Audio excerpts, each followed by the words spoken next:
Powered by the Montana Television Network. This is the 5:30 News on Q2, Montana's news leader.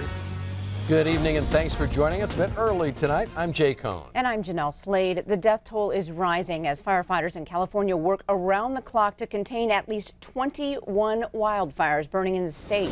The latest death toll has 24 people killed in the fires, as many as 3,500 homes and businesses destroyed, and this fight is far from over. Chris Martinez has the latest from Santa Rosa, California, where forecasters say conditions could worsen tonight.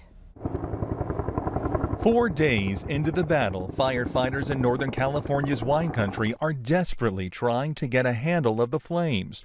Crews are setting backfires, hoping to contain the massive blaze. CAL FIRE officials say better than expected weather conditions helped crews gain ground overnight, but they're still facing challenges. We still have fire growth on some of our fire in different directions.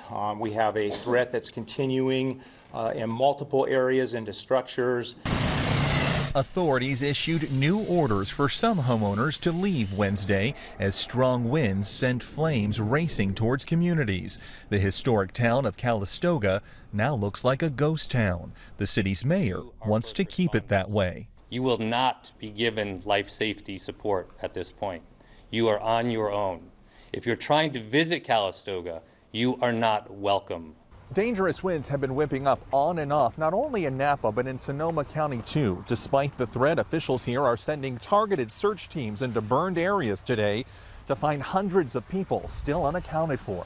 We're using search and rescue team members, and we have cadaver dogs up here that basically can scent bodies and help us find people. Authorities say the recovery phase will be long and difficult. Chris Martinez, CBS News, Santa Rosa, California. And it's still not clear what caused all of the wildfires. Developing news at this moment, Billings police are investigating a fatal crash at Fowl Lane and King Avenue West. 2 vehicles involved in this crash. 1 person has died. The westbound lane of King Avenue is now closed at 32nd Street West. We'll bring you further updates on this story as soon as they're available. A Billings woman involved in a crash earlier this week died on Tuesday night. Yellowstone County Assistant Coroner Cliff Mahoney says 21-year-old Katrina Packard died from blunt force injuries. The crash happened around 1:30 Monday morning on the 2900 block of Montana Avenue. When police arrived, a passerby was attempting CPR on Packard, who was unconscious and struggling to breathe. Sergeant Matt Becker says the car was heading east on Montana at a high rate of speed, hit a concrete planter on the left side, and then hit a parked car. Alcohol may have been a factor in the crash, but those results are not yet back. The race for Billings mayor has garnered the most attention in the build-up to next month's city election, but local voters also will decide the fate of a public safety levy. Now, this levy is different than others brought forward recently in that it would benefit the Yellowstone County Attorney's Office. The County Attorney's Office has not asked voters for a mill levy in 17 years. Now, since then, the population of Yellowstone County has grown by as much as 30,000 people. The County Attorney's Office faces a marked increase in the number of child abuse and neglect cases, as well as cases involving methamphetamine. County Attorney Scott Twido says since 2010, the number of child abuse and neglect cases have quadrupled. And he says if nothing gets passed, it could hold some dire consequences for those children. Well, then I have a serious conversation with the state, and there's delay, and there's cutbacks, and we might miss a kid that needs to be removed from a terrible situation. We might, maybe in conjunction with the Department of Public Health and Human Services, second guess a decision to remove a kid, and it could have dire consequences, and we don't want that to happen.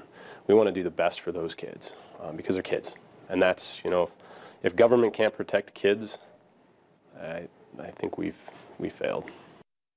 And Twido says the levy will not go to expand services, but says these dollars are needed just to maintain current services in a growing county. He says this ballot measure goes hand in hand with the one voters recently passed, approving 2 more district judges. Now, as for the levy's impact on taxpayers, well, the public safety levy will cost the owner of a $100,000 home $10.80 a year. The University of Montana campus, no stranger to the national crime spotlight, appears to be getting safer. Police at the Missoula school recently released a report that shows campus crime taking a downturn. MTN's Augusta McDonald tonight has more details on what UM authorities are taking away from this new report. Additional Residence Life staff moved into student housing in 2014, and statistics suggest their presence might be helping to drop the amount of drug and alcohol use on campus. They added several full-time area coordinators to oversee each of the buildings. So we're now in our 4th year of those positions, and having a person in the building that can follow up quickly with students in respect to violations or helping them if they're struggling with particular issues, I think has helped in regard to the drop in alcohol and drug violations in our residence halls. Liquor law violations on campus cut in half from 2014 to 2015, dropping from 417 to 215. That number dipped slightly lower last year. All but one violation occurred in student housing. Even as the number of substance use violations went down, another statistic almost doubled. The number of rapes reported increased, but officials say that might actually be a good thing. UMPD fully implemented a new sexual assault investigation policy in 2015 to comply with an agreement they made with the Department of Justice after that agency investigated issues with UM's handling of sexual assaults. It's something that we expected when we initially began creating policies around sex assault investigation, and the independent reviewer and Department of Justice people that we were working with on that all informed us that a rise in reporting would be indicative of better public trust. In 2014, there were 11 reports of rape on campus. In 2015, 2 reports, and in 2016, 22 reports. Gladwin says ramped up programs for victims of sexual assault and general awareness could have helped, although there was a chill in reporting in 2015. Thousands of students have now been trained by the Student Advocacy Resource Center on bystander intervention. Reporting in Missoula, I'm Augusta McDonald for MTN News. Thank you very much, Augusta. Now, the report was completed in compliance with the Clery Act, a federal mandate that ensures public transparency about campus policing and safety. 10 days after an early winter storm buried parts of the Montana High Line in 2 feet of snow, Northwestern Energy now reporting that power has been restored to nearly all of its 9,500 customers affected by the widespread outage. Northwestern General Manager of Operations Jason Merkel says the total repair cost is expected to surpass $2 million. Now, the area hit hardest by the storm stretches east of Havre for about 90 miles all the way to the Malta area. Merkel says more than 100 Northwestern employees were involved in this recovery effort that involved replacing or repairing up to 2,000 power poles. It's been nearly 2 weeks since a gunman opened fire from a Las Vegas hotel window. The killer took 58 lives, injured 489 others, and then turned the gun on himself. Today, MTN's Asia Gore is on the Las Vegas Strip, where support continues to pour out for the victims and their families in a new movement entitled Vegas Strong.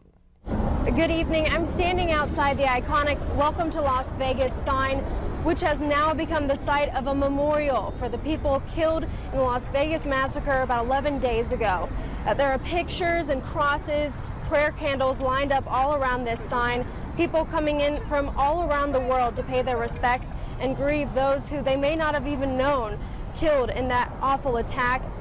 There is an increased police presence everywhere on the Strip today, but it's important to note that at the Mandalay Bay, there's security guards in the area waiting for the elevator, asking to see your room key to make sure you're even supposed to be there.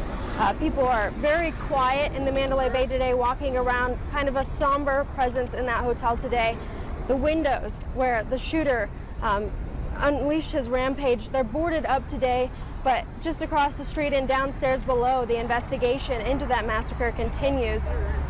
The overall vibe here on the Las Vegas Strip is just one that is a lot more reflective and quiet than usual. There's still the music playing on the Strip, but you can just see it in people's faces that they're thinking about what happened and grieving those who they may not have even known.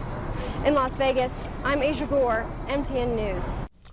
Thank you very much, Asia. By the way, we learned today the first lawsuit connected to this mass shooting filed against MGM, which owns the Mandalay Bay. The suit asks why the gunman's behavior wasn't noticed and raises questions about the timeline of the massacre.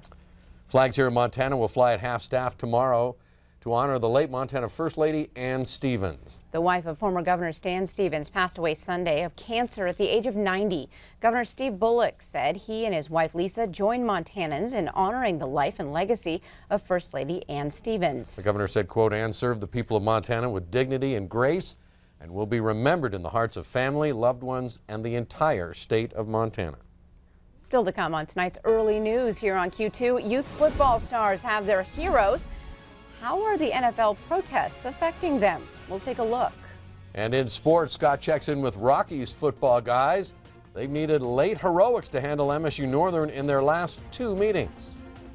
And coming up in weather, there is snow starting to make its way into Montana tonight. We'll tell you how much and where. And what about the weekend weather? Well, it looks like Saturday is going to be wet. Sunday will not. Details coming your way in a few more minutes. You're watching MTN News with Jay Cohn and Jeanelle Slade. Storm Tracker weather with Bob McGuire. And sports with Scott Green.